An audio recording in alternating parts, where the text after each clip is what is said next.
پورے پاکستان کے اندر PFUJ نے وہ ایئر وائی کے ساتھ یکجہتی کے لیے یوم سیاہ منایا ہے. ہم یہاں پہ راولپنڈی کے اندر موجود تھے پریس کلب میں, وہاں پہ کارکنان آئے ہوئے تھے.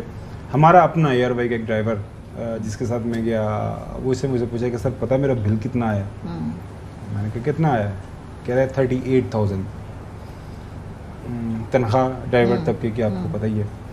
تو اندازہ کریں کہ ایک خاندان جس کی مہینے کی کمائی 25-30 ہزار ہے, منیمم ویج 25,000 ہے نا, 30,000 ہے, 35,000 ہے, 40,000 ہے, 45,000 ہے, 50,000 ہے, اس میں سے وہ 38,000 40,000 بل دے گا, اس کے بعد کوئی گھر کا کرایہ دے گا, باقی کے بل دے گا, بچے کو اسکول بھجوائے گا, گھر میں اگر چھوٹی موٹی بیماری ہے اس کے لیے کوئی دوا دارو کرے گا. تو ایک عام جو ایک نارمل لائف ہے, ہاؤس ہولڈ ہے, اس کے اوپر دیکھیں زندگی کس طرح گزر رہی ہے. اور ان کی ملاقاتیں, ان کی میٹنگز ڈیلی بیسس پہ, جو آپ نے بالکل صحیح بات کی, روزانہ کی بنیاد کے اوپر تمام تجربہ کار ان کی ٹیمیں اور ان کے جو لوگ ہیں درجنوں پریس کانفرنسز کر رہے ہیں. عمران خان دہشت گرد ہے, یہ ہو گیا, PTI نے یہ کر دیا, فلانے کیس کے اندر یہ ہو گیا, یہ ہو جانا چاہیے, یہ ہو جانا چاہیے, اس نے ملک کو بیچ دیا, اس نے ملک کو یہ جو ہے دنیا کے سامنے پتہ نہیں کیا کر دیا. اس کے علاوہ کوئی چیز نہیں. عام لوگوں کے جو مسائل ہیں وہ آپ کے سامنے ہیں. عام لوگوں کا مسئلہ وہی ہے کہ ان کا جو ہے چولہا جلتا رہے. اب ان حالات میں مجھے تو سمجھ نہیں آ رہی, ان کے جو بھاشن ہم سنا کرتے تھے, مفتاح اسماعیل صاحب ہوں, احسن اقبال صاحب ہوں, باقی لوگ, ہمیں آنے دیں. یہ کیسے ہو سکتا ہے کہ جو پیٹرول اتنا مہنگا ہو, یہ کیسے ہو سکتا ہے بجلی کا بل ایسے کیسے ہو, ہم آئیں گے ہم یہ کر دیں گے, ہم آئیں گے ہم یہ کر دیں گے.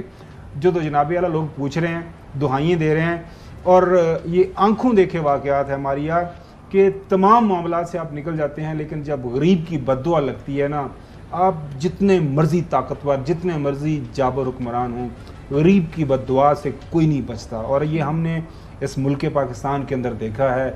جو حکومت میں ہوتا ہے وہ یہی سمجھتا ہے کہ میں نکل جاؤں گا, کچھ نہیں خیر ہے, وہ سب کچھ اس کو ہرائی نظر آ رہا ہوتا ہے. ایسی آپ تو مجھ سے بہتر سمجھتے ہیں نا, ایسا ماحول بنایا ہوتا ہے خوش آمدی سا, جہاں پہ لوگ کہہ رہے ہیں کہ بڑی زبردست ہے آپ جو کام کر رہے ہیں. ان کو وزیر اعظم ہاؤس اس طرح ایوانوں میں ٹرو سینٹیمنٹ پہنچتا کیسے, پہنچ ہی نہیں پاتا, کوئی پہنچنے ہی نہیں دیتا وہاں پہ. نہیں چوئی صاحب, آپ کو میری بات نہیں پسند آئی جب, یا صحیح ہے یا غلط ہے, یہ مطلب مجھے آپ کی ہنسی سے ٹرانسلیٹ نہیں, آپ ٹھیک کہہ رہے ہیں. خاور گورنمنٹ نے بھی بالکل حقیقت حال جو ہے وہ بیان کر رہے ہیں, اور گراؤنڈ ریالٹیز اس سے بھی بدتر ہیں.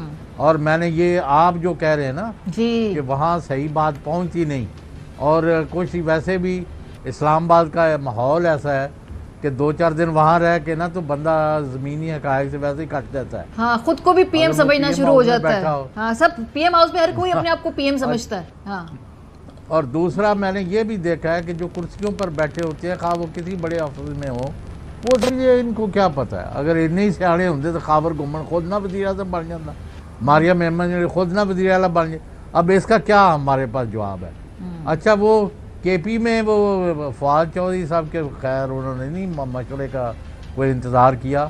وہاں انہوں نے جو انہوں نے لوگوں نے فوج کے اور قیادت کے خلاف بڑے بیانات دیے, اس پر پرچے دینے کا کوئی ہو گیا وہاں, وہ اس کی تفصیلات لیں.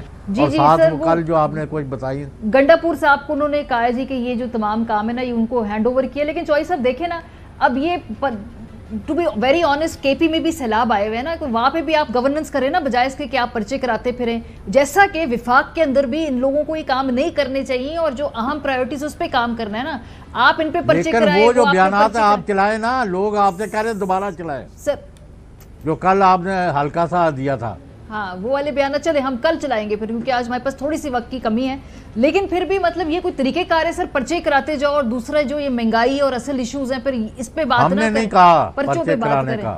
اچھا ویسے چوئی صاحب, ہم نے کہا ہے, ہم نے کہا ہے صرف یعنی ماڈل ٹاؤن کے بے گناہ لوگوں کے جو شہداء ہیں نا وہاں کے, ان کے خون کا حساب دیں, اور ہم نے پرچے نئے کرانے کی کوئی بات نہیں کی. ٹھیک ہے. اچھا, بیرسٹر سیف ہمارے ساتھ ہے سر, ان سے ہم بات کر لیتے ہیں KP کے متعلق جو پرچوں والی بات ہے, یہ ان سے کنفرمیشن لے لیتے ہیں. السلام علیکم بیرسٹر صاحب.